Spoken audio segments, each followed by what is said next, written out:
Olá, meu nome é Mayara, eu sou do curso de enfermagem do Instituto Federal de Santa Catarina e esse trabalho fala sobre a diabetes pró-insulínica.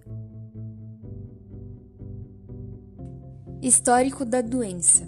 Existem evidências da identificação de sintomas consistentes com os sintomas hoje conhecidos de diabetes já na sociedade egípcia de 1500 a.C., onde é descrita uma síndrome caracterizada pela urinação frequente. A era moderna da história da diabetes começa com a descoberta da doçura da urina dos doentes diabéticos pelo médico londrino Thomas Willis, em 1675.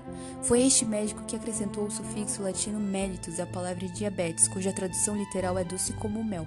Aproximadamente um século depois, Matthew Dobson, médico de Liverpool, confirmou a presença de açúcar na urina e no sangue dos doentes diabéticos, sendo que em 1815 foi confirmado que o açúcar era realmente glicose. O diabetes mellitus é amplamente classificado em dois tipos de diabetes: o tipo 1, que é o diabetes insulino-dependente, caracterizado por dano às células beta no pâncreas, em contraste com o diabetes tipo 2, que é caracterizado pela resistência à insulina, onde a célula B não é capaz de liberar insulina suficiente. A diferença entre o tipo 1 e o tipo 2 foi feita pela primeira vez pelo Sir Roger Percival, um grande cientista britânico. Causas. Primeiramente, deve-se saber que a insulina é sintetizada nas células beta das ilhotas pancreáticas a partir de uma molécula maior chamada proinsulina, substância proteica, a qual é quebrada para gerar insulina e um peptídeo de conexão intramolecular chamado peptídeo C. As duas moléculas são armazenadas nos mesmos grânulos e são secretadas em uma razão equimolar quando a célula beta é estimulada. No meio intracelular, a insulina é sintetizada pelos ribossomos aderidos ao retículo endoplasmático rugoso. Após isso, é encaminhada para o complexo de Golgi, sofre modificações e atinge a sua forma ativa. Quando as células beta são estimuladas, a insulina é secretada se difundindo através de vasos sanguíneos do pâncreas. No complexo de Golgi, observa-se pilhas de vesículas achatadas, também chamadas de cisternas ou sacos membranosos, junto a vesículas secretadoras de transporte oriundas do retículo endoplasmático rugoso. Na face cis do complexo de Golgi, ocorre a fusão de vesículas contendo as proteínas sintetizadas pelo retículo endoplasmático, as quais são descarregadas através da fusão de membranas do interior das cisternas do Golgi. Na face trans, ocorre o brotamento das vesículas de secreção que se dirigem à membrana plasmática.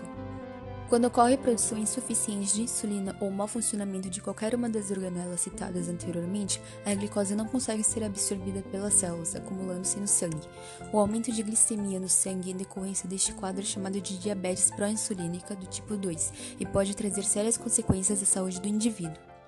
Embora o diabetes tipo 2 seja fortemente determinado por fatores hereditários, é provavelmente poligênico, e os mecanismos genéticos específicos envolvidos continuam sendo pouco compreendidos. Os efeitos subjacentes incluem anormalidades das células beta das ilhotas pancreáticas e diminuição da sensibilidade do músculo, tecido adiposo e fígado aos efeitos da insulina. Apesar da aparência microscópica das células beta produtoras de insulina junto às ilhotas pancreáticas possa ser relativamente normal no início do curso do diabetes tipo 2, a secreção de insulina é sempre anormal. Sintomas. Ao invés dos pacientes serem magros e tenderem a perder peso durante os períodos de hiperglicemia, os pacientes com diabetes tipo 2 caracteristicamente apresentam sobrepeso ou são obesos e muitos ganham peso quando são diagnosticados. Outros sintomas podem incluir sede constante, cansaço sem razão aparente, vontade frequente e não usual de urinar, feridas que não cicatrizam ou demoram para cicatrizar, visão turva, dormência e ou formigamento nos pés e nas mãos, infecções constantes na gengiva e ou na pele. Incidência. Cerca de 90% das pessoas com diabetes têm o tipo 2. Ele se manifesta mais frequentemente em adultos, mas crianças também podem apresentar esse quadro. Diagnóstico. A maioria dos pacientes com a doença tipo 2 apresenta uma poliúria relativamente branda. Muitos casos são diagnosticados apenas durante a realização de testes ou de outros exames de saúde no consultório. O diagnóstico é estabelecido quando uma amostra obtida ao acaso, não em jejum, apresenta níveis de glicose plasmática acima de 200 mg por decilitro, acompanhados de sintomas sugestivos de hiperglicemia ou sem sintomas. Seja qual for o caso, é necessário realizar um segundo teste confirmatório. O teste de tolerância à glicose é mais sensível, porém não é recomendado para o uso de rotina, por ser menos conveniente, menos produtível e mais caro.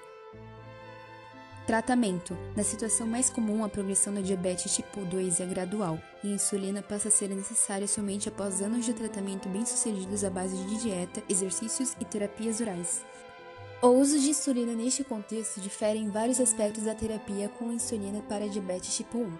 Primeiro, a função da célula beta encontra-se acentuadamente reduzida, mas não está ausente. Deste modo, a terapia com insulina consiste em um suplemento ao invés de uma reposição completa, pelo menos ao ser iniciada pela primeira vez. Como resultado, os pacientes com diabetes tipo 2 podem tomar insulina com uma exatidão menor de dosagem e horário do que é necessário do diabetes tipo 1. Em segundo lugar, a dosagem necessária pode ser significativamente maior do que o diabetes tipo 1, devido à resistência à insulina.